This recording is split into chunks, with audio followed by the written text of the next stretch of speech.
जी बिल्कुल, हफ़्ते की शब 10 पर गुल प्लाज़ा में आग लगी थी, जिसके बायस पूरी जो 1200 से ज़ायद दुकानें हैं वो जल के राख हो गईं।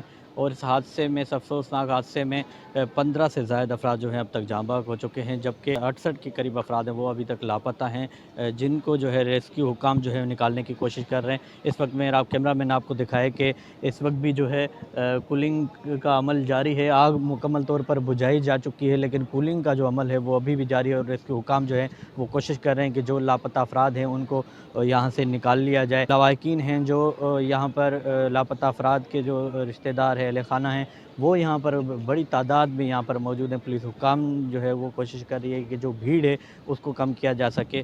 मज़ीद ये है कि वज़ीर आला सिंध की जानिब से अभी तो कुछ देर कबल जो है प्रेस कॉन्फ्रेंस की गई है। उनका कहना है कि जो जाँ बाग अफराद हैं वो उनको 1-1 करोड़ रुपए जो है उनके अहल खाना को दिया जाए। इस वक्त तो काफ़ी ऐसी लाशें हैं, 5 के करीब ऐसी लाशें हैं जिनकी तो शनाख्त ही नहीं हो सकी है। जी।